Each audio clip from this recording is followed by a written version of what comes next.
Миний би Баянзүрх дүүргийн засаг дарга Ганбаатарын жаргал сайхан байна. За өнөөдрийн Баянзүрх дүүргээс тав хүнд өгж байгаа мэдээлэлтэй холбогдуулан мэдээллийг нээлттэй ил тод хүргэхээр хүрэлцэн ирсэн тав хүнд баярлж байгаагаа илэрхийлье. За 3 сарын 13-ны өдөр буюу Баасан гарагт цагийн нөхцөл байдалтай холбогдуулж хийсэн хотын дарга Нямбатар даргын мэдэгдэлд гарсан хэд хэдэн асуудал болох үндсэндээ Баянзүрх дүүрэгтэй холбоотой 5 асуудал байгаа. За энэ 5 асуудлын 4 дээр нь би яг өөрийн хариуцсан чиг үүргийн хүрээнд засаг даргын хуваар тав хүнд өнөөдөр мэдээлэл өгье. За нэг асуудал дээр нь надтай хамт сууж байгаа Баянзүрх дүүргийн Ахмадын хорооны дарга Батсүх дарга мэдээлэл өгнө. За нэгдүгээр асуудал бол энэ жагсаал цуглаантай холбогдуулан энэ жагсаалд оролцож байгаа ажилтан албан хаагчдад 30 сая төгрөгийн тэтгэмж нэг удаагийн урамшуул болгож энэ жагсаалд оролцууллаа гэдэг ийм асуудал яригдсан. Тэгэхээр би энийг хариуцлагатайгаар тухайн жагсаалд оролцож байгаа иргэд буюу тэр иргэдийн төлөөлөгчдийн хурлын төлөөлөгч нарт бол ийм олгогдсон 30 сая төгрөгийн тэтгэмж урамшууллын асуудал огтоосоо байхгүй гэдгийг нэгдүгээр хариуцлагатайгаар мэдэгдэе. За хоёрдугаарт энэ 30 сая төгрөгийн орон сууцны урьдчилгаа, нийгмийн баталгааны асуудлууд бол Баянзүрх дүүрэг дээр хэрэгжиж байгаа юу гэвэл хэрэгжиж байгаа. Тодорхой төрийн албан хаагчдад өгөөд явж байгаа. Гэхдээ хороодын засаг дарга нарт бол энэ асуудал огтоос олгогдоогүй гэдгийг би дахин хэлье. За төрийн албаны тухай хуулийн 61-1-5 дээр төрийн албан хаагч орон байраар хангагдахад төрөөс дэмжлэг үзүүлэх ийм үүргийг төрөөс хүлээж ажиллагаа. За энэ хүрээндээ байрны урьдчилгаа мөн тогтвор суурьшилтай ажилуулах чадвартай мэргэжлийн боловсон хүчнийг тогтвор суурьшилтай ажилуулах зорилгоор энэ 30 сая төгрөгийн урамшууллын асуудал хэрэгцсэн гэдгийг та бүхэнд хэлье. Ингээ өнгөрсөн хугацаанд бол нийслэлээс жил бүр тогтмол төрийн захиргаа удирдлагын газрын даргаар ахлуулсан ажлын хэсэг дүүрэг дээр ирж энэ үйл ажиллагаатай танилцж хяналт шалгалт хийдэг. Хоёрдугаар тавилгалтаа тэмцэх газраас ажилтан албан хаагчдын сэтгэл ханамжийн ажлын байрны сэтгэл ханамжийн судалгаа, бусад дарамт бусад зүйлүүд байгаа эсэх судалгааг авдаг. За энэ хоёр төрлийн судалгаагаар бол өнгөрсөн жилүүдэд байнга цаашаагдаж ирсэн гэдгийг та бүхэнд хариуцлагатайгаар мэдэгдэе. За энэ гаргаж тавьсан нэрсүүдтэй холбоотой 720 сая төгрөгийн асуудал яригдсан. За энэ 720 сая төгрөгийн 30 сая нэг гүйлгээ нь 2 удаа хийгдээд за бусад зарим аж ахуй нэгжүүд рүү хийгдсэн гүйлгээнүүдийг хасаад үндсэндээ 690 сая төгрөг бол яг энэ ажилтан албан хаагчтай холбоотой гүйлгээ байгаа. За энэ 690 сая дээр 21 албан хаагчид 30 сая төгрөгийн байрны урьдчилгаа болон бусад тогтвор суурьшилтай ажиллах энэ гэрээ байгуулсны үндсэн дээр олгогдсон урамшууллууд байж байгаа. Нөгөө гэрээнүүдийг авчирсан манай нас дүүргээс ирсэн улсууд таана. За энэ ажилтан албан хаагчтай хийсэн гэрээний үрийг нэгдүгээр авчирсан байгаа гэдгийг хэлье. Хоёрдугаарт энэ орон сууцны урьдчилгаатай холбоотой асуудал нийгмийн баталгааны хөтөлбөрийг жил бүр дүүрэг дээрээ батлагдсан хөтөлбөрийнхөө хүрээнд энэ төсвийг дүүргийн иргэдийн хурлаар оруулж, танилцуулж, батлуулаад явж байгаа. Тэгэхээр өөрөөр хэлэх юм бол энэ нийгмийн баталгаа нэг удаагийн тэтгэмж урамшууллын асуудал бол зөвхөн Баянзүрх дүүрэг дээр хэрэгжиж байгаа асуудал огтоос биш ээ. Төрийн байгууллагууд, бусад яам, агентлаг, тамгын газрууд, бусад дүүргүүд нийслэл дээр ч гэсэн хэрэгжээд явж байгаа. Миний би нийслэл иргэдийн төлөөлөгч урлагийн төлөөлөгч. За яг миний ямар ч байсан одоогийн байдлаар олж мэдснээр асууж тодруулснаар бол сүүлийн 2 жил ихэд нийслэл дээр 7 орчим тэрбум төгрөгийн ийм зардал гарцсан явж байгаа. Энийг бас та бүхэн цензуртайгаар нэгтэлж хүргэн баха гэж ингэж найдаж байна. За хоёрдугаар тэр 20 сая төгрөг олгогдсон 3 иргэн байгаа. 3 иргэнийг яг нэрээр нь тэр шилэн цогт гэрэл гэдэг хүн гаргаж ирээд тавьсан. За нэгдүгээр тэн дээр ямар иргэд байна вэ гэхээр Мачиг Чамаа гэж иргэн байгаа. Мачиг Чамаа. За Мачиг Чамаа гэж иргэний тухайд Баянзүрх дүүргийн 11-р хорооны иргэн. За жил болгон дүүргийн засаг даргын нөөц хөрөнгө тодорхой хэмжээнд иргэдийн төлөөлөгчдийн хурлаас баталж өгдөг. Энэ нөөц хөрөнгийг бол урьдчилан төлөвлөж, таамаглагч боломжгүй гинтийн шин чанартай үер усны гамшигч гэдэг юм уу ийм зүйлүүд дээр зарцуулдаг. Байгууллага иргэн аж ахуй нэгжийн өргөдлийн хүрээнд шийдвэрлэж явдаг. Хэрвээ та бүхэн санаж байгаа бол 2023 онд Баянзүрх дүүрэгт дарихад томоохон хэмжээний үер болсон.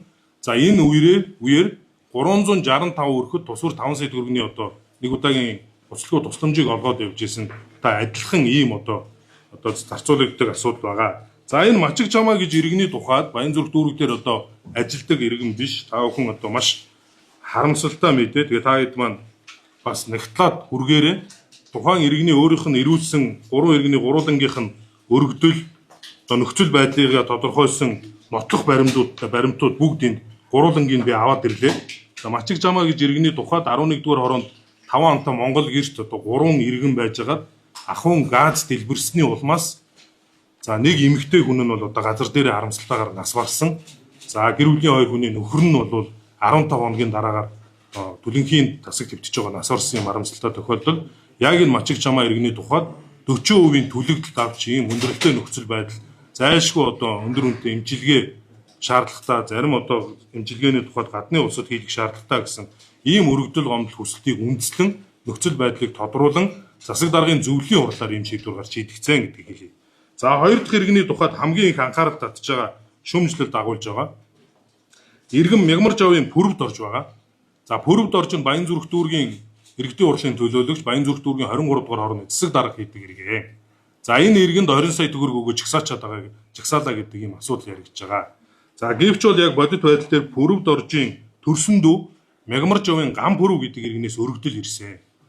За бэртлийн улмаас бүсэлхийнээсээ доошо одоо бүрэн мдээгүй болж за одоо гуурсаар шингэнэ гадагшлуулдаг. За мэрэгжлийн нэршлэр нь юу гэж хэлдгийг би мэдэхгүй байна. За гуурсаар шингэнэ гадагшлуулдаг. За энэ явцдаа одоо өрөвсөж төмсгөө хүртэл ахуулсан ийм нөхцөл байдалтай. Тэгээ мөн одоо өндөр үнэтэй гадны улс оронд эмчилгээ хэрэгцээтэй шаардлагатай болсон. Тэгээ энэ хүрээндээ өөрөө тодорхой эмчилгээний зардлаа гаргаад бидэнд дээрх 20 сая төгрөгийн тусламжийг хүссэн өргөдөл хүсэл дүүрэг дээр ирсэн. За энэ хүрээнд судлаад мөн засаг даргын зөвлөлийн хурлаар 20 сая төгрөгийг шийдвэрлсэн.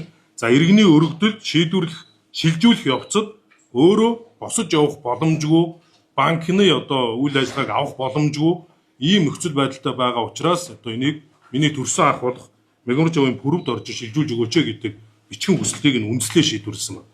За 3 дахь иргэн Отхон сүргэн байгаа. За Отхон сүргэний тухайд бол Баянзүрх дүүргийн усын спорт сургалтын төвд ажиллаж байгаад одоо бол одоо эндээсээ гараад өөр чиглэлийн ажил хийж байгаа юм дүүргийн иргэн байгаа.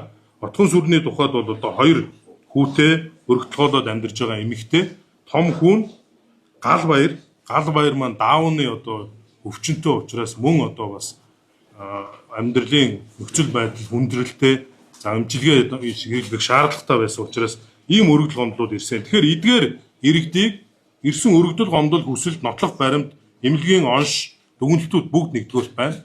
Хоёрдугаар таа хүн маань хүсэх юм бол эдгээр айлуудаар надтай хамт яваад би өөрөө таа хүнд газарчлаад эдгээр өргөдлийнхөө дагуу шийдвэрлэлтэд нотлоход бэлэн байна гэдгийг таа хүнд дуулгая. За хоёрдугаар асуудал.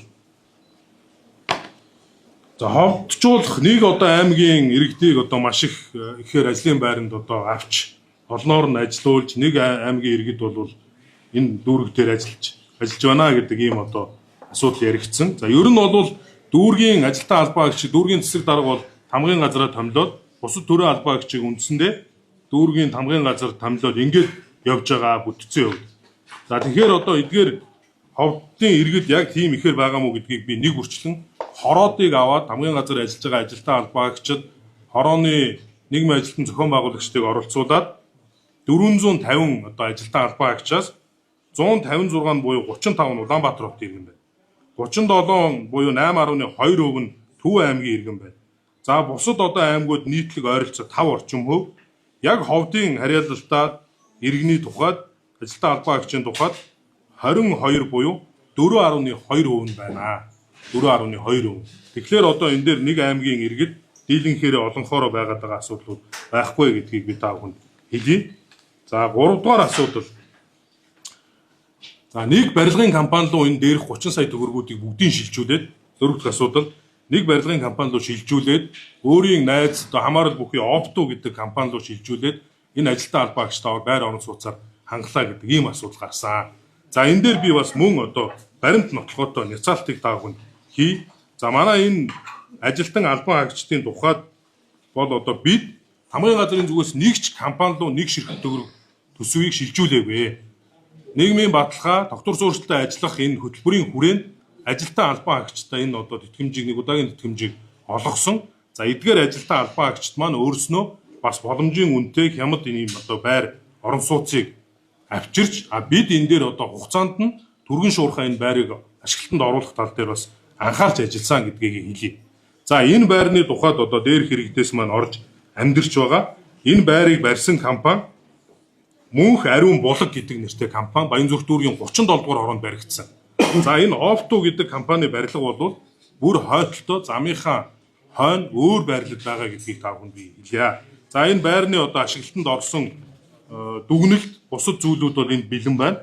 За мөн одоо энэ Орсын үеийн фото зургийг мөн та бүхэнд би авчирлаа. Чулуун овны уртал байрлаж байгаа. За ингээд бид нар бас энэ албан агчтай энэ байр маань 2024 оны 25 оны 8 сарын 15-нд улсын комисс ажиллаад 9 сард орсон. За энэ байранд манай ажилтан албан агчид 1 м квадратын сая 880 мянган төгрөгөөр орсон. Сая 880 мянган төгрөгөөр. Мөн одоо би та бүхнийг шаардлагатайг үл энэ байранд хамтарч ажиллаж одоо та бүхэнд энэ мэдээллийг газар дээрээс нь хүргэхэд бэлэн байна. Өнөөдөр та бүхэн одоо манай энэ сэлб бараг 10 мянган айлын орон сууц баригдаж байгаа. 1 м квадратын 4 орчим сая төгрөгөөр зах зээл дээр гарахаар 4 орчим.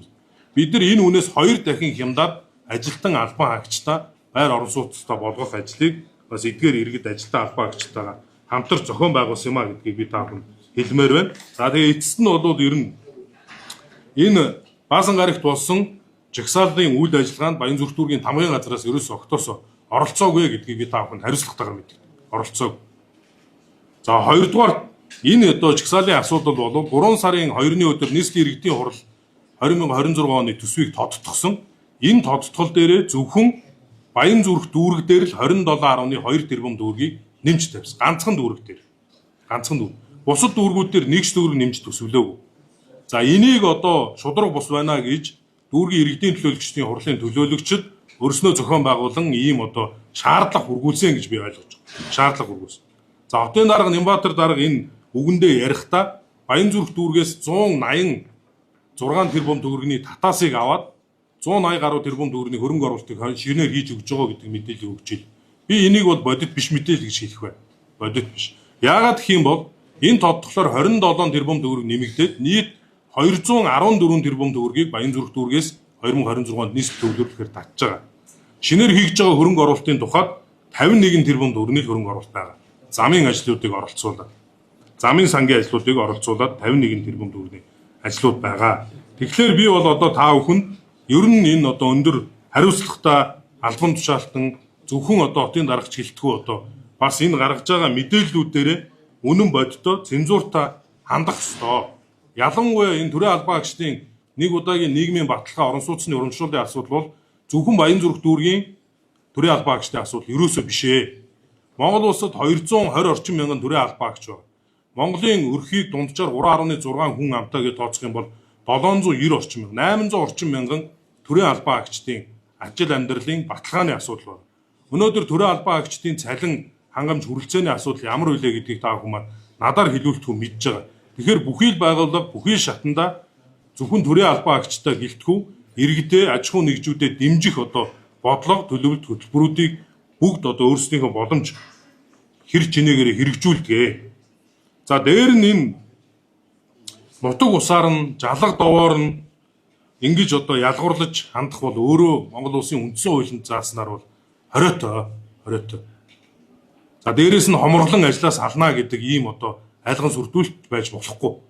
Ягаад гэвэл энэ Монгол улсын иргэн үндсэн хуулиар өөрт олгогдсон эрхийнхаа хүрээнд эрхээ эдэлж байгаа ийм асуудал. Нийгмийн гарал үүсэл, шашин шүтлэг, үндэс угсаа, хөрөнгө чинээ, мэрэгжил боловсрал бүхий л зүйлээр ялгуурлан гадуурхгүй байх Монгол улсын үндсэн хуулийн 14-р зүйлийн заалт байгаа. Ялангуяа хүн ам цөөтөө Монгол шиг ийм одоо цөөн хүн амтай улсад үндэсний аюулгүй байдал, эв нэгдлийн тухайд ч гэсэн ийм одоо баруун зүүн аймаг, төвийн хойд бүс, тэр дүүрэг, энэ дүүрэг, ийм үндэс угсаатан төрийн албааг жирийн иргэд гэж ялгуурлаж ярих нь огтоосоо зохимжгүй зүйлээ гэдгийг би бас энд бас хариуцлагатайгаар хэлхийг хүсэж байна. За ингээд одоо энэ ахмадын ороотой холбоотой нэг асуудал байгаа. Золголт хийсэн гэдэг асуудал дээр ахмадын орооны дарга Батцүх дарга та бүхэнд мэдээлэл өгөөд асуултууд байвал хариулъя гэж бодож байна. За баярлалаа. За миний Нямбатар нас. За миний Nimагийн Батсаг Баянзүрх дүүргийн ахмадын хорооны дараагаар ажилладаг. Баянзүрх дүүргийн ахмадын хороо нийгэмд үйлчилдэг төрийн бус байгууллага. За Баянзүрх дүүргийн засаг дарагтай хамтарч ажиллах гэрээ, Баянзүрх дүүргийн засаг дарагтай байгуулсан хариуцлагын гэрээ, Баянзүрх дүүргийн гүйцэтгэлийн төлөвлөгөөтэй уялдуул жилд манай ахмадын хороо Баянзүрх дүүргийн хамгийн газраас төрийн сангаас 850 сая 25 он 26 онд 900 сая төгрөгөөр төсөв батлагдаж сар бүр 70 сая төгрөгийн санхүүжилт авч өдөр тутмынхаа үйл ажиллагааг одоо явуулдаг байгаа. За Баянзүрх дүүргийн ахмадын хороо ажлын албандаа 8 хүний бүрддэг тийм. За 43 хороонд ахмадын зөвлөлийн дарга нар нэг хүн ажилладаг. За энэ усууд маань хөдөлмөрийн хөлсний доод хэмжээгээр 792 мянган төгрөгөөр санхүүждэг. Тэгэхээр 900 одоо 26 онд батлагдсан 900 сая төгрөгнөөс 586 сая төгрөг нь бол цалин урамшуул явж байгаа. Цаана нь одоо 324 сая төгрөг байгаа. Энэний 225 сая төгрөг нь за үйл ажиллагаа бараа үйлчлэлийн зардалд явдаг. За ахмад насны тухай хуучин зааснаар 12 дугаар зүйл байгаа. 10 сарын 1-нд ахмад наст нь хүндэтгэл үзүүлнэ гэсэн энэ арга хэмжээнд 100 сая төгрөг төсөөлөд нэг жилийн хугацаанд шүү дээ. Тэгээ нэг ахмадад одоо бид нар 50 гаруй мянган ахмадтай. За 25 оны батлагдсан статус тоогоор Баянзүрх дүүрэг 47422 ахмадтай. За энэнийхээ бид нар 5% одоо хүрсэн ийм одоо ахмадын баярын үйл ажиллагааг явуулдаг. Тэгэхээр Нямбатар дарга одоо юу гэдэг ахмадын хороод нэг удаа золголтоор одоо 850 сая төгрөг аваад ингээд одоо бэлгэсэл энэ арга хэмжээ хийчлээ гэдэг энэ асуудал бол нийгэмд бусад иргэдээс олонхоос одоо дэмжлэг хүссэн ийм асуудлаа гэж одоо бас харж байна. Нэгдүгээр. Хоёрдугаар одоо энэ Баянзүрх дүүргийн ахмадын хороо төрийн бус байгууллага 50 гаруй мянган ахмад руугаа бас одоо дайрт ашиглаж байна. Яагаад одоо ахмадын хороо ахмадуудаас өнөөдөр уучлалт хүсэх ёстой. Бид нэр ахмадууд одоо тийм үү 224 сая төгрөг гэдэг чинь одоо бүтэн жилийн төлөв шүү дээ. 12 сар тугаахаар энэ одоо ямар мөнгө гарах вэ? Тэ? Холигтой юм байхгүй шүү дээ. Бүх юм нээлттэй байгаа шүү дээ. Тэгээ одоо тэрийг нэг удаагийн одоо санхүүжилтээр одоо ингээ ахмадын хороогоор байруулаад одоо ингээ улс төр хийцэн гэдэг ийм хөдөлгөг одоо яриад олон нийтэд тэр тусаа одоо нийслэлийн засаг дарга ингээ нийтэд одоо ингээ олон нийтийн сүлжээгээр бол хандаж болохгүй. Бидэнд одоо хуваарлсан төсөв санхүү одоо энэ аваад ирсэн байна. Таавах одоо индээс өчгөд одоо ингээ нээлттэй байгаа бүх задаргаа төсөв хөрөнгөний зарцуулалтыг одоо 25 26 онуудаар ингээ аваад ирээд ирсэн байна. Таавах индээс жиж болно. Нэгдүгээр асуудал. Хоёрдугаар асуудал Баянзүрх дүүргийн ахмадын хороо за ахмадын хөгжлийн төв байгуулахаар одоо нэлээд одоо зорилт төвшүүлэн ажиллаж байгаа. Өнгөрсөн онд бид нэр одоо тендер зарлаад ахмадын хөгжлийн төвөө одоо нэгийг байгуулаад баруун бүсийнхаа ахмадын хөгжлийн төвөө байгуулад ажиллаж байгаа. Энэ өдөр тутам одоо ахмадууд ирсэн үйлчилж байгаа. Энэ үйлчилгээ сургалт одоо өдрийн үйлчилгээний зардал байгаа. Энд одоо ус засуулдаг, усанд ордог, тийм үү? За цай кофега уудаг, амралт одоо юу эрүүл мэндийн за биеийн тамир спорт ингээд маш олон арга хэмжээ иргэдэд хүрч байгаа үн төлбөр. Энэ зардал чинь 225 сая төгрөг. Одоо хаана тийм 850 сая төгрөг аваад одоо зарцуулсныг одоо өөрөө тайлбарлах хэрэгтэй байна. Бид одоо тэрийг одоо тийм үү? Үнэхээр ойлгохгүй байна. Хоёрдугаар ахмадын хороо энэ одоо золголтод бид нар оролцоогүй. Ахмадын хороо нам бус байгуулах. Та бүхэн мэдж байгаа. Тэр намын золголтод ахмадын хороо оролцоогүй. Ахмадын хороогоор энэ 850 сая төгрөг орж гараагүй. Төрийн сангаас ахмадын хороо энэ жилийн төсвөр тэгшдэх зарчмаар сар болгон хувааж 70 сая төгрөг л ордог шүү дээ. Тэрнээс өөр мөнгө одоо орсон гарсан юм байхгүй. Бүх юм нээлттэй байгаа. Та бүхэнд одоо энэ мэдээллийг бас цензуртайгаар одоо олон нийтэд хүргэж өгөөч гэж одоо ахмадын хороо ахмадуудынхаа өмнөөс та бүхэн сэтгүүлчээс одоо миний хүсэж байна. Ингээд одоо ахмадуудаас уучлалт авах хэрэгтэй. Тэр ч байтугай шаардлагатай гэж үзэх юм бол ахмадууд биш. Цаашдаа шүүхийн байгууллагууд нэг төрөөс хэрэгжих ханднаа. За Монголын ахмадын байгууллагаас одоо холбооноос одоо Нямбатар дараагаас уучлалт авах хэрэгтэй. Энэ жалга довны үзүүлэгчийн одоо хороо дүүрэг нийслэл Монгол улсын хэмжээнд болж шээ. Ийм цөөхөн хүн амтаа ийм одоо байж одоо энэ одоо жалга довны үзүүлэгчээс татгах хэрэгтэй. Монголчууд бүгд одоо энэ дээр анхаарахгүй бол үнэхээр болохгүй. За ийм мэдээлэл баярлалаа. За асуулт байвал. За. Уруу эвэнд нийгмийн одоо баталгаа болгож өгдлийн агуу үг хариуцлага өгсөн юм. Гэтэл Баянзүрх дүүрэг өнөөдөр нийслэлийн хамгийн одоо их хүн амтай дэрэгтэй орлого. Гэтэл ийм асуудалтай иргэд зөндөө байгаа. Ийм үг томд зөндөө ирж байгаа. Та бүхэн яг яаж тэр уруу эвнийг сонгосон бэ? Тэгээд ялангуяа тэр засаг даргын төрсөн дүн сонгогдсон бас байдгүй хаан хацж байгаа нэр тайлбар авмаар байна.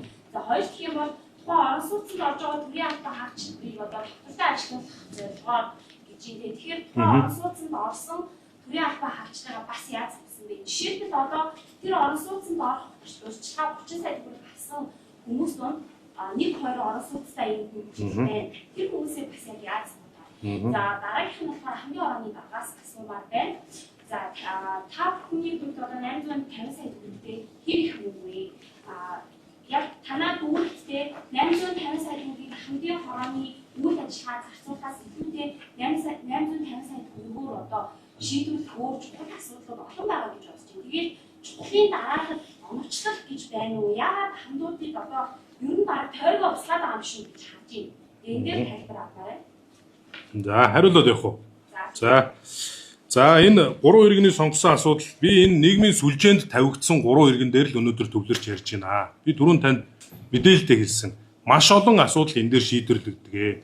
Урьдчилан төлөвлөх боломжгүй. Энэ төсвийг сангийн сайдын 61-р тушаалаар батлагдсан засаг даргын нөөц хөрөнгийг захиран зарцуулах журам гэж бий. Энэ журмын дагуу зарцуулж байгаа. Дүүргийн засаг дарга ганцаараа бие даа шийдвэр гаргадаггүй. Байгууллага иргэн аж ахуй нэгжээс ирсэн өргөдлийн дагуу засаг даргын зөвлөлийн хурлаар оруулж энэ асуудлыг шийдвэрлэгээ гэснийг би танд хэлсэн. Тодорхой бодиттой нэг жишээ хэлэхэд жил болгон маш олон асуудлыг оруулж шийдвэрлэдэг нэг нь инээ. Жишээлх юм бол 2023 онд үер болоход 365 өрхийн асуудал мөн энэ зөвлөлийн хурлаар оруулж шийдвэрлэгдэжсэн гэдгийг би танд түрүү мэдээлэл дундаа хэлсэн. Яг эдгээр иргэдээс гадна олон зуун иргэд байгаа. Тухайлх юм бол Монгол гэр хүсдэг иргэд маш их. Тэмцээн уралдааны зардал, эмчилгээний зардал, за гадагшаа дотгошоо одоо явах саяны эмчилгээтэй холбоотой сургалтын зардал гээд бүхий л одоо зүйлүүдээр өргөдөл гомдол ирдэг. Тэгээ бид бүхэн энийг манай нийгмийн хөгжлийн хэлтс судлаад за мөн дээр нь зөвлөлийн гишүүд зөвлөлдөөд бодит баримт нотлохонд тулгуурлаж ийм шийдвэр гаргадаг гэсэн. Өөрөөр хэлэх юм бол эмчилгээний зардал авсан эдгээр 3 иргэдээс өөр маш олон иргэд байгаа. Шаардлагатайг үл би танд энийг гаргаж өгөх бэлэн байна. Хоёрдугаарт орон сууцны тухайд дүүрэг дээр одоо өнөөдөр ялангуяа хороонд ажиллаж байгаа ажилтан албан хаагчид маань нэг сая 5-600 мянган төгрөгийн л дундаж цалинтай байна. Өнөөдөр энэ мөнгө одоо зах зээл дээр одоо амьдралаа залгуулахад яг хүрэлцээтэй зүг бас хүндрэлтэй та хэд маань мэдж байгаа. Ялангуяа хороо анхан шатны нэгждэр энэ ажилд орох гарах бол байнга одоо хамгийн тогтвор суурьшилгүй нэгж бол хорооны албан хаагч болж хувирсан. Тийм учраас энэ хөтөлбөрийг бас анх санаачлан хэрэгжүүлээд явж байгаа гэдгийг хэлсэн. Дээр нь нэмэгдээд жишээлх юм бол өндөр одоо мэрэгжилтэй боловсролтой чадварлаг боловсон хүчнийг энэ нийслэл Улаанбаатар хотын 500 мянган хүн ам хүрсэн энэ дүүрэг дээр ажиллуулах хэрэгцээ шаардлага бидэнд байгаа. Тийм учраас энэ ганцхан одоо нийгмийн баталгааны асуудлаас гадна өөрийгөө сургах, хөгжүүлэх, боловсруулахад чин зардлаа зарцуулж болж байгаа. Энэ одоо хамтын ажиллагааны гэрээний дундтар энийг дотор нарийн зохицуултуудын заагаад өгсөн. За энэ одоо 2 иргэний асуудал энэ дээр энэ шилэн цогтгэрэл гэж иргэн хөндөжээлээ цогтгэрэл. За орон сууцтай иргэн байна. Тэгэхээр түрүүн би хэлсэн Монгол Улсын үндсэн хуулийн 14-р зүйл заалтанд хөрөнгө чинээгээр нь ялгаж болохгүй. Чи хөрөнгөтэй байна чамд өгөхгүй гэх бидэнд ирэх байхгүй. Дээр нь энийг баталсан төсөл хөтөлбөр нь байна. Иргэдийн төлөөлөгчдийн урлагийн тогтоол нь байна. За дээр нь нэмээд түрүүний энэ одоо иргэнийг би бас ийм асуулт ирнэ ч гэж ирнэ тооцсон. Бодсон. Тэгэхээр энэ дээр бол юуных нь гэрүүлийнх нь хүний нэр дээр одоо бүртгэлтэй ийм хөрөнгө.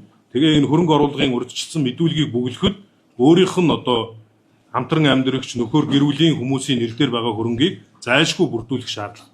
Тэр хүрээндээ энэ хүн одоо энэ бүх хөрөнгүүдээ мэдүүлээд явсан гэдгийг хэлье.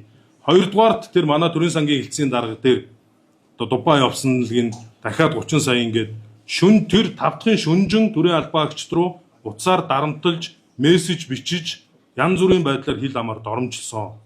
Зарим залуу одоо сэтгэл зүйн бас одоо эмзэг ийм хүүхдүүд бол энэ дээр маш стресстэй цочирж байгаа. Төрийн албан хаагч нар цочирж байгаа. За тэр одоо манай төрийн сангийн даргын тухайд гэхэд дубаараа явсан асуудлыг та бүхэн бүгдээрээ мэдж байгаа шүү дээ. Нийслэлийн татварын дарга нар, за дүүргийн татварын дарга нар, дүүргийн төрийн сангийн одоо дарга нар маань энэ гадагшаа явсан асуудлыг хаанаас ямар санхүүжилтээр явсан бэ гэдгийг та бүхэн мэдж байгаа. Энэ бол дүүргээс нэг ч төгрөг гараагүй.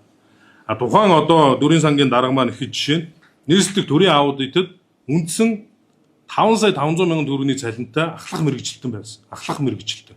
Өнөөдөр манай Баян зүрх дүүрэг дээр ирээд сая 800 мянган төгрөгийн цалинтай ажиллаж байгаа. Сая 800. Тэгэхээр бид яаж 5 сая 500 мянган төгрөгийн цалинтай байсан хүнийг яаж энэ анхан шатны нэгж дээр тогтоож ажилуулах вэ? Яаж тогтоож ажилуулах? Тэгэхээр энэ одоо журамчин, энэ төсөл хөтөлбөрчин энийг ч ядуурлгүй тэгш хэрэгжих ёстой. Энэ хөтөлбөрийг одоо бас болж гинэ гэж үзээд ийм дэмжлэг байвал би ажиллая гэд оюу толгойд хүртэл өндөр цалинтайгаар авсраас улсад сургууль төгссөн одоо мэрэгжил боловсрал өндөртөө оюу толгойд ажиллаж байсан мэрэгжилтэн хүртэл манад ажиллаж байгаа ийм одоо кейс тохиолдол байна гэдгийг та бүхэн хэлье. За бацгтэр. 850 сая төгрөгөөр одоо тойрог усаж байгаа юм биш үү гэсэн энэ асуултанд би бас товч хариулъя. Тэгэхээр нийгэмд үйлчлэгдэх төрийн бус байгууллага улсын төсвөөс буюу түүний харьяа нэгж одоо ахмадын зөвлөлийн дарга нарын өмшүүллийг тухайн аймаг нийслэл сум дүүргийн төсвөөс одоо санхүүжилнэ гэдэг ахмад насны тухай хуулийн 15-ын 1-дээр заасан байгаа. Тэгэхээр бид нэр Баян зүрх дүүргийн засаг даргатаа байгуулсан гэрээнийхээ хүрээнд бүтэн жилийн хүрээнд 850 сая төгрөг гарч байгаа. Энэ маань маш хомс мөнгө шүү дээ. Сэтгүүлч та нар аюулгүй сайн мэдж байгаа. Бид нар тэр 100 сая төгрөгийг бүтэн жил бид нэр 50 мянган ахмадуудынхаа 2 мянган ахмадад 5 хүнд ч хүрч одоо бэлэг өгч чадахгүй, хүндэтгэл өгч чадахгүй байгаа шүү дээ. Энэ чинь одоо бас хуулийн заасан асуудал шүү дээ. Тэгээ хоёрдугаар асуудал ганцхан Баян зүрх дүүрэг одоо ахмадын хороо төрийн бус байгуулаад 850 сая төгрөг аваад байгаа юм биш шүү дээ. Сонгой хайрхан дүүрэг өөрөө биднээс илүү Баян гол дүүрэг 1.5 тэрбум төгрөг төсөвтэй 18 хүний бүрэлдэхүүнтэй ажилладаг ажлын албан. Бид нар 8 хүний бүрэлдэхүүнтэй л ажилладаг. Хөгжлийн төв ахмадын төвийнхэн бид нар өөрснөө ажилладаг. Тэгэхээр энэ 850 мянган төгрөг би та бүхэнд хэлсэн шүү дээ. Усал гавал биш ээ. Харин ахмадууд бол хүрч чадж байгаа. Ахмадууд маань энэ дээр маш их эмзэг хүлээж авч байгаа. Нямбатар дарга бол одоо том мега төсөл ярьж байгаа. Уг нь бол одоо бид нар Баян зүрхсүүд ахмадууд бид нар Нямбатар даргыг, хотын даргыг хурдагчийг бид нар сонгоод өгсөн шүү дээ. Өнөөдөр энэ намын дарга хийсээд, өнөөдөр засаг дарга хийсээд нэг ч одоо уул зураг мөртлөө энэ одоо цухас одоо бид нар тийм ахмадуудаа хүрч чадахгүй шүү дээ. Ямар ахмадууд хүрхүүгээр бид нар хөгжлийн бэрхшээл шүү дээ. Зөрөлтөд бүлгээ тийм үү? Ийм ахмадууд хүрч чадж байгаа шүү. Ахмадын харьяал баг. Хөдөөнөө шилж ирсэн. Амжиргаа орлого нь одоо утаглагтай. Эрүүл мэнд, туслан дэмжлэг гэдэг одоо маш олон асуудал байгаа шүү. Энээс гадна одоо ахмадын одоо хууль шинжилгээний 5 хүн мэдж байгаа 25 оны 1 сарын 1-ээс эхлээд ахмад насны эрүүл мэнд за хөдөлмөр эрхлэлт тийм үү? Идэвхтэй насжилтыг дэмжихэд маш олон тогтоо шийдвэр гараад ажиллаж байгаа. Энэ одоо мөнгө бол энд одоо хүрдэг вэ та бүхэн мэдж байгаа. Ингэж одоо товчхон хэлэх гэж байна.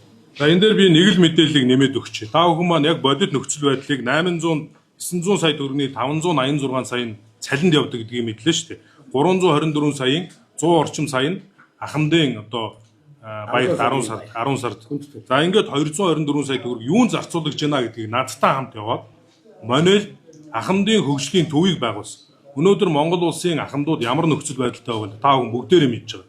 90 оны энэ гинтийн одоо өөрчлөлт шинжилтийн дараа бүгд одоо ийм сэтгэл зүйн хүнд нөхцөл байдалтай доктор суурьшилтай ажиллаж ажлын байраа алдсан. Яг бодит амьдрал дээр ирчүүд нь өгчүүлэн төрүүлэл явцдаг шүү дээ. Нэг ийм одоо дийлэнх нь ганц бие эмгчүүл ач зээнараа зөөдөг ийм л нөхцөл байдалтай байгаа. Ийм л нөхцөл байдалтай. Монгол улс хөгжин. Өнөөдрийн утаа төгжрөл замын асуудал шийдэгдэнэ. Бид нар энэ Монгол улсын хөгжлийг өнөөдрийн нуруунд дээрээ тээж бидэнд ийм одоо арчилсан нийгмийг авчирсан ахмадуудаа бас хүндэлж, хайрлаж, баярлуулж авах хэрэгтэй. Энэ хүмүүсийн чинь амьдрах хугацаа нь богинохон хугацаатай шүү дээ. Хугацаатай. Бид нар сайн сайхан нийгмийг үзнэ, метрондоо суух бах. Тэгээ бид нар яагаад энэ ахмадуудтай 5 төгрөг зарцуулахдаа энэ дээр энэ өөр шийдэх асуудлууд олон байна гэж үзэх юм. Өөр шийдэх асуудлууд. Тэгэхээр би дахиад хэлье. Бид нар өнөөдөр энэ жил эхлээд энэ ахмадууд тэнд юу хийж ийн эхлээд 30 хүнтэй автобусаар нь аваад ирж байгаа. Хорон дээрээс нь. За авчираа цаахан усанд оруул, үсийн засна. Цаахан өдрийн кофегоо уун, хоолоо идэн сонирхлын бүлгүүдийг нэгдүүлж байгаа. Цэцэг тарьдаг хүмүүсийг алхдаг хүмүүс, ууланд алхдаг, шатар даамаа тоглодог хүмүүс тэнд бясалгал хийж гин, пицэг имчилгээ авж гин. Энэ хүүтэн халууны ийм одоо олон температурын их зөрүүтэй газар чинь бүгдээрээ л одоо ялгаа авахгүй үе мөчний за нурууны суулттаач гэдэг юм уу ийм нөхцөл байдалтай байгаа шүү ахмадууд ийлэх нь. Тэгээ энэ дээр үйл ажиллагаа зохион байгуулж байгаамаа. Энэ жил бид нар 100000 ахмадаа энэ төвөөр авах гэж байгаа. Одоо 500 авч явж байна. Эхнийх нь нэгдсэн, хоёр дахь нь Баянзүрх дүүргийн газарчин орчим 19 дугаар хороонд 3 дахь нь тэр амгалан захын уртталд 10 дугаар хороонд нийлнэ. Энэ 3 төөрөө нийлүүлээд 10,000 ахмадад энэ 224 сая төгрөгөөр үйлчлэгээ үзүүл. Үйлчлэгээ үзүүлэхэд үйлчилж байгаа энэ хүмүүс цалингаа авна үстэй. Энэ цалин нь 586 сая төгрөг юм аа. Ер нь та нар бодтоо ямар эрүүл ухаантай төрийн албаагч 850 сая төгрөгийг золголтонд өгчөөд тэгээд би юу бодож суух вэ ер нь? Эсвэл 800 хүн дуудаа сая төгрөгөөр нь тараачаад ингээд золголт хийгээд сууж ирсэн хүн үү? Би сая энэ сүүлийн хэдэн өдрүүдэд Монголын хэвлэл мэдээллийн байгууллагууд өөрснийгөө сэтгүүлч гэж нэрлсэн хүмүүст үнэхээр сэтгэл гутралаа. Үнэхээр ямар ч цензуургүй, ямар ч баримт нотлогоогүй, ямар ч үндэслэлгүй, ямар ч их усүргүй хөрөөс нь тодорхойлоогүй мэдээллийг шууд цацж штэ. Шууд цацж байна. Энийг чинь сонсоод итгэх иргэд байгаа. Ингэж нийгмийн сэтгэл зүгээр нь тоглож, нийгэмд эмх замбраагүй байдал үүсгэж, цөөн ард түмнийг хооронд нь талцуулж, одоо нэг үгээр одоо монголчуудын хэлдгээр ясайж болох юм уу? Ялангуяа тэр шилэн цогоо гэдэг нөхөр. Би тэр нөхөрд мэдээллийг шудраг хүрг гэдгийг шаардж байна. Нийслэлийн шилэн данс хаалттай байгаа шүү. Нийслэлийн шилэн данс хаалттай. Энэ мэдээллийг хүрг бусад дүүргүүд, бусад яам агентлагийн газрууд хэдэн төгрөгийг нийгмийн баталгаа нэг удаагийн тэтгэмжиндээ өгж байгаа юм бэ гэдгийг хүрг. Өнөөдөр Монгол улсын төрийн албаагч төрд 2 зүйлд найдаж ажил хийж байгаа. 2 зүйл. Нэг нь энэ орон байраар хангахд хуулинд нь заагаад өгсөн учраас орон байртай болоход төрөөс дэмжлэг авахтаа. Хоёр дахь нь нэг тэтгэврт суухтаа тодорхой хэмжээний тэтгэмж авахтаа найдаж өнөөдөр ажиллаж амьдарч байгаа. Монголын төрийн алба хамгийн чадварлаг хүмүүс ажиллах ёстой. Хамгийн одоо тэнд ажилладаг хүмүүс сэтгэл ханамжтай байх ёстой. Одоо тэгээ юм бол хойд хараа уухаа гэчээр улсын хурлын гишүүд нь ч адилхан дуртаа нь гарч ирээл төрийн албаагчдыг цомготхноо. Төрөл болохгүй байна. Юм бол хэдэн төрийн албаагч руугаа шүү дээ. Айл болгонд нэг төрийн албаагч байгаа шүү дээ. Айл байдгүй маа гэхэд одоо та бүхний хамаатан садаа ах トゥ найз нөхөд дунд ч бүгдээрэнд нь төрийн албаагч шүү. Энд чинь хүн шүү дээ. Өөрөө татвараа төлж байгаа шүү дээ. Шударгаар хөдөлмөрлөөд авсан цалингаас хуулийн хүрээнд адилхан татвар хураамжаар төлөөд ажиллаж байгаа Монгол улсын нэг адилхан иргэн шүү дээ. Тэгээ ингэж ялгуурлан гадуурхаж тусад нь үзэж өрөөсөө болохгүй. Тийм учраас өнөөдрийн миний ярьсан хэлсэн бид хоёрын зүйлүүд бүгд баримттай, нотлохоотой, их усүртэй. Та бүхний хүсэх юм бол би газар дээр нь түрүүн хэлсэн газарчлаад, дагуулад, замчлаад явъя гэж ингэж бодож байна. Хоёр асуулт байна. Одоо тэр 30 сая амсуулсан тэмдэглэг өгж байгаа ямар шалгуураар өгдөг вэ? Бас нөгөө хэдэн жил ажиллах ёстой гэдэг заалт хэстэй юм шиг байна. Тийм ямар одоо юугаар гэдэг. Дээрээс нь нөгөө хүний нөхцөлтэй зөрчил өчигдөр бол регистрийн дугаартаа ингээд тавьж штэ тийм ээ. Тэгэхээр тэр хүн яг ингэж мэдээлэл хийх бол мэдээлэл хавдаг тийм албан тушаалч юм уу? Танах одоо шилэн даасан дээр эсвэл тийм бүрдээ байж гэх юм уу? Тэгээ хамгийн 850 саяын юунд болох бусад дүүргүүдэд байсан үү? За энэ хоёр асуултанд хариулъя. Саяны хэлсэн 30 саяын тэтгэмжэн дээр гарсан энэ шалгуурын тухайд хэллээ шүү дээ. Байр орон сууцгүй ажилтан албаагч байрныхаа урьдчилгаа гэж байгаа. Сая 880 мянган төгрөгөөр одоо ингээд байр аваад энэний урьдчилгаа хийгээд орон сууцтай болцсон олон ажилтан албаагч байна. Би та бүхэнд энэ байрыг очиод үзүүлэх болж байна. Хоёрдугаард энд одоо мэрэгжил боловсролоо дээшлүүлэх, тогтвор суурьшилтай ажиллах 3 жилийн гэрээ хийж байгаа. 3 жил тогтвор суурьшилтай ажиллах. Энэ дүүргийн чинь нийслэлийн цалин зөрөөтэй учраас хараа би энэ өдөр энд аваад ирлээ. Жишээлх юм бол нийслэлийн засаг даргын хамгаалын газрын мэрэгжилтэн манай дүүргийн газрын мэрэгжилтэнгээс 154 мянган төгрөгийн илүү авч байгаа байхгүй сард. Хилцээний дарга нь сард 526 мянган төгрөгийн илүү. Энийг ингээ 3 жилээр зөрөөг нь бодоод үзэхэд тэр бараг дүндээ дүн болж байгаа. Дүндээ дүн болж байгаа. Ийм нөхцөл байдалтай байгаа гэдгийг та бүхэн маань одоо ойлгох хэрэгтэй. За ахмадын орооных дээр юу асуулаа бод? Цогцороо хариулах уу та? Хөв хүний нууцын тухай бид энэ хуулийн хэрэгжилтийг маш сайн одоо хангаж байгаа учраас бүхий л мэдээлэлээ шилэн дансны хуулийн дагуу мэдээлэл оруулаад ингэж явж байгаа. Ер нь бол хөв хүний нууцтай холбоотой утасны дугаар тэр эргээстрийн дугаар чи хөв хүний нууцын тухай хуулиар хамгаалагдж байгаа шүү дээ. Энэ дагуу би түрүүнд танд хэлсэн. Ялангуяа энэ Баасан гарагийн шөнө маш олон ажилтан албаагчид маань над руу хандсан. Дүүргээсээ орон нутгаасаа гэрээнийхээ дагуу дэмжлэг авсан. Би ямар одоо энэ хахуйл авсан биш. Тэгээ шүнжэнгөө дарамтлуулаад янз бүрийн одоо хараал өрөөлөөр мессеж бичээд энэ баримт нотлохоотой шүү. Утасны дугаар нь жил байж байгаа. залгаад уцаар дарамтлаад ийм асуудал гарсан. Тэгэхээр би бас энэ дээр хүүхний нууцын тухай хуулийн асуудал төр тавьж байгаа мэдээллүүдээр хөндөгж байгаа гэдгийг бас хэлье. Сэтараас нэг зүйл. Одоо батамглаа гişүнийг одоо баян зүрхнээс дараах байхаас өдөрт одоо баян зүрх тэр хүний хараад одоо заавал хэмжиж чиглэлийн дагуу ажиллагаа гэдэг зүйл нь яригдгаа. Энэ тал дээр одоо таны таарсан дарах хийж байгаа хүний үед одоо үүрэг чиглэлдэг одоо ингээд оролцдог зүйл байдаг уу? За, Инх тайвны Батамгалан гэж улсын хурлын гишүүн засгийн газрын гишүүн Баян зүрх дүүргийн Монгол Ардын намын хорооны даргаар ажилладаг. Намын шинж чанартай улс төрийн одоо зохион байгуулалттай ажлуудад оролцдог. Төрийн үйл ажиллагаанд оролцох ямар ч боломж байхгүй. Хуулиараа хориотой. Дөрөв би хэлсэн шүү дээ. Нэг нутгийнхныг хүртэл Ховд аймгийн харьяалтаа тэрүүгээр нь нэг нутгийнхныг дүүргчлээ гэдэг. 4% л байна. Улаанбаатарынх ч өөрөө 30%. Төв аймгийнх чи 15% нь болж ингэ явж штэ. Тэгэхээр ямар ч тийм асуудал байхгүй. Дээр нь нэмээд бид одоо Баян зүрх дүүрэг дээр томоохон нийслэл Улаанбаатар хотын дүүрэг дээр үйл ажиллагаа явуулж иж толгоогүй хүмүүс үү. Хууль эрх зүйн хүрээнд зөрчил гаргуул би буруу үйл ажиллагаа явуулвал миний өмнөөс тэр хүн шийдвэр гаргад юмаа гэж хуулийн хариуцлага хүлээх үү? Бүх төрлийн албаагч адилхан. Тэгэхээр хуулиар хүлээсэн үүргийнхээ дагуу ажлын байрныхаа тодорхойлтын дагуу бүгд ямар нэгэн дарамт шахалтгүй жалга довны үзэлгүй үйл ажиллагаагаа явуулж байгаа гэдгийг хариуцлагатайгаар хариулъя тань.